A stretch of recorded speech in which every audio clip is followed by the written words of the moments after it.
In this video, I'm going to show you how to create some threshold rules. Now, threshold rules are used in SiteAudit to create an incident when a particular condition exists on a device. And these would be conditions that the device itself can't tell you about. One of the most common type of thresholds that users create are for consumable thresholds. For instance, they may want to know when a toner level is below 10% or between 5 and 10% or something like that. If you rely on the printer generated alerts, you could get low toner alerts at all different types of levels depending on the manufacturer and the model of the device. So some printers may report a low toner alert when there's still 20 to 30% toner remaining in the cartridge. Others may report a low toner when it's at 10% or 12% or 5%. It's all over the place, but quite often they may be at quite high levels of 20% and higher, and that might be a little bit too high for you. So you can create your own threshold rules so that SiteAudit can create an incident for any manufacturer and device when they reach that level. So let's take a look at some threshold rules. So if you go to Setup, Threshold Configuration, this is where the threshold rules are created. There are essentially 4 different type of thresholds that you can create, threshold rules. There is one that comes with the product by default, and this is for a consumable. Basically, if you want to get a notification when the consumable level is less than or equal to 10%, you can just activate this rule, and this is going to create the incident for you whenever SiteAudit detects that some consumable is below 10%. Yes, so I'm not going to focus on this one too much right now. In this video, we'll just talk about which thresholds are possible and how you create those. So we'll just start from scratch. We'll have a new threshold, and you can select the type of threshold you want to create right here by using this drop down. So there's 4 different types: consumables, lifetime counters, printer accessibility, and service level agreements. So quickly, I'll just explain what each of these are. Consumables have to do with any of the consumable items that are in your printer, such as toners, transfer belts, waste toners, OPC drums, various things like that. And lifetime counters, you can create an incident if the lifetime counter exceeds a certain value. Maybe maintenance is done whenever the printer hits 100,000 pages, and so you can create a threshold rule to let you know when the total count exceeds 100,000, and that would create an incident for you to let you know that maintenance is due on this device. Printer accessibility, this one here is a very popular threshold rule to use. Essentially, this is used to let you know when a printer stops communicating. So SiteAudit monitors printers periodically throughout the day, and it could be the case that a printer gets turned off, maybe a segment of the network goes down or something like that, and you want to know that SiteAudit is collecting data from those devices. So you can create a printer accessibility threshold rule that says something like if the device hasn't communicated in more than 2 hours or 2 days or a week or something, create an incident to let me know so that I can go and examine and find out why that device is not communicating. Okay, so that's a very popular one to use, and it's great. The last one is for service level agreements. Within SiteAudit, you can create service level agreements and work hour calendars that basically define the rules for your service level agreement. And for instance, you could have rules define that maybe the device has some critical error and it can't print. And so as long as it can't print, it starts counting against your SLA. And SiteAudit keeps track of the uptime of the printers. And you may have some SLA that says that we guarantee that printers will be up during your work hours 99% of the time. And if not, we may get penalized. So you can create these service level agreement threshold rules to let you know when a printer is having problems so that you can take care of it before you violate your service level agreement. Okay, so first thing that we're going to do is we're going to talk about the consumables, because that is one of the most widely used threshold rules. So we're going to create a new consumable threshold rule. This first field over here, active, that determines whether or not that consumable is active or not. And if it's not active, SiteAudit's not going to evaluate it.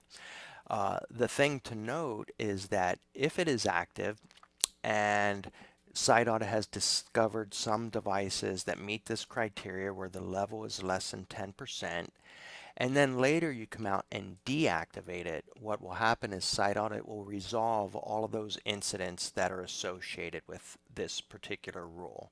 So if you have any printers that are still below 10% and they haven't been replaced, those toners haven't been replaced yet, and then you unselect this, SiteAudit's going to automatically resolve those. And then later, if you come back in and you activate a rule, that tells SiteAudit to go out, look at the data that's in the database, and if this criteria holds true for any consumable, create a new incident. Okay, so let's start from the beginning. So we're going to activate this, and we're going to give it a description. Now the description that we define here is what's going to appear in your incident. So if you wrote something like this printer has a low toner, and SiteAudit goes out and it discovers all the devices in your environment, starts monitoring those consumables, it will then when it finds one that meets a criteria, which we haven't actually defined yet, it'll create a new incident, put it in an incident history, and it's going to say, this printer has low toner. Now, that's not a very informative text description. It doesn't tell you which toner is low or anything like that. So SiteAudit has what we call these keywords. And by using a specific keyword, you can add more information here. And the most popular keyword that I recommend that you use is consumable description. Okay, so now you can say the consumable description is below, and maybe you create a rule and say, I want to know whenever they're below 20%. Okay, so now what will happen is SiteAudit will go out there and it collects data and it stores all that information in the database about your device, and then periodically it's going to evaluate all that data in the database to see if any rules match. And suppose it finds a yellow toner on a cartridge that's out there that's below 20%. What it'll do is it will replace this consumable description with a description that the manufacturer defined for that consumable, and this will end up saying something like yellow is below 20%, or yellow cartridge is below 20%, or the yellow toner, or however the manufacturer described the description for that consumable. Okay, now before I talk about any more of these fields over here, what I'm going to do is define the conditions for this rule. And we want to know when the toner is below 20%. Now, there's a lot of different fields over here that we can use when trying to create the rules for this particular toner. If you're looking for the level, percentage level, don't use coverage percent and don't use current level. What you're going to want to use is consumable level percent. Okay, so we're going to say when consumable level percent is less than 20, so say it's less than 20, so 19 on down. Okay, so anytime SiteAudit goes through and evaluates the data in the database and it sees a toner or a consumable that's below 20%, it's going to create a brand new incident, put it in your incident history view. And as you know, any incident that's in the incident history view, you can get a notification for. All right, so that's it. Now, some of the other conditions that you might want to use here, we have the consumable type, manufacturer, the model, the printer address. I don't recommend getting too specific in here unless you just really don't want any incidents for a specific manufacturer or model. Now, the other one that's kind of used in here pretty often is the consumable type. So let's say you want the levels when it's less than 20%, but you don't care about the waste toner and you don't want the waste toner in there. You only want it for actual toners. So you could say when the consumable type is one of these, okay? Or is any of these. So I'm going to say when the consumable type is a toner cartridge, or when the consumable type is toner. Let's see, maybe when the consumable type is ink. Okay, so let's just say if it's any of those and it's below 20%, create a incident for me. All right, now let's go back up and talk about these other fields. This one's kind of obvious. You can just enter in some comment for your rule. So this is a low toner threshold rule, just say whatever you want in here. And this last modified, there's nothing you can do here, but when you hit apply, it's going to get updated with the current date and time. This is important for troubleshooting and things like that, because if you ever come back once you've created this rule, and let's say that we found some consumables below 20% and a new incident's out there in the incident history, if you later come back and you change something in here, and maybe you want to change this description, consumable description is below 20, and I don't know, let's just make some silly change like that, and we apply that, what's going to happen is all the incidents that were out there and unresolved are now going to get resolved. And then they're going to get recreated with this new description. Okay, so you want to be careful when you do that, that you understand that that's what's going to happen.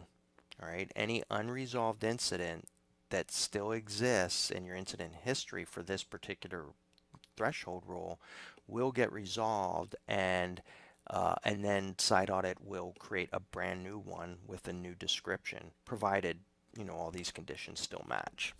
Okay, and you notice that our last modified time changed once we did that, and when we hit apply, now it gets updated again. So we know when this rule was actually changed. All right, so that's basically how you create a threshold rule in SiteAudit. One more thing that I'm going to do is I'm going to create a couple rules just real quick to show you. We'll say new rule. This one here we'll do printer accessibility. And in this one we'll say printer hasn't communicated for more than 2 hours. Okay. Now the only rules where we really have these keywords are for the consumable threshold rules. The rest of them, there's really none, and it's not as important. So as you get some experience, you'll realize that you don't really need those. But this one you definitely want to know, because a printer can have multiple consumables on it, and you want to know specifically which one is low. Okay, so printer hasn't communicated for more than 2 hours. If I look at my conditions for these are the only conditions I have, and I'm going to say the minutes since last successful contact. So that's the last time that SiteAudit was able to successfully communicate with this device. And I'm going to say if that is greater than 120 minutes or 2 hours, so if SiteAudit hasn't communicated, the device hasn't responded for more than 2 hours, it's going to create an incident in our incident history. And then of course we can get notified for that. Okay, and so I'm going to go ahead and activate that one. I'm going to create a new rule, and this one here will be for a service level agreement. So in this one, I'm going to say uptime is below 98%. Okay, so I want to know if my uptime falls below 98%, so I can go out and fix whatever printer's causing this problem, and hopefully not get fined for being out of compliance with my agreement. Okay, so I'm going to activate that. Let's take a look at these conditions. So there's only a few. You have an agreement name, so if you have more than one service level agreement, you can just look at that one. I'm just going to use uptime, and I'm going to say when the uptime is less than or equal to 98. Let me know. Okay, create an incident. Okay, so let's say SLA violation. Okay, you don't have to fill out these comments. All right, so that's those two. And finally, I'm going to create one for a lifetime counter. Okay, so I'm going to say maintenance is due. All right, we'll say that total count exceeds 1 million pages. All right, and what we can do is we can come down here. We have a lot of pages, different types of counters. I'm going to look for when the total is greater than 1 million. That's 6. There we go. All right, and I'm going to activate that. Okay, and hit apply. All right, so now all of these rules are active. As SiteAudit's continuing its monitoring, periodically it's going to go out to the database, it's going to look at the information in that database, and it's going to look to see if any of these conditions apply, and if they do, it's going to create incidents and put those in the incident history view. Okay, that's it. Let us know if you have any questions about creating threshold rules.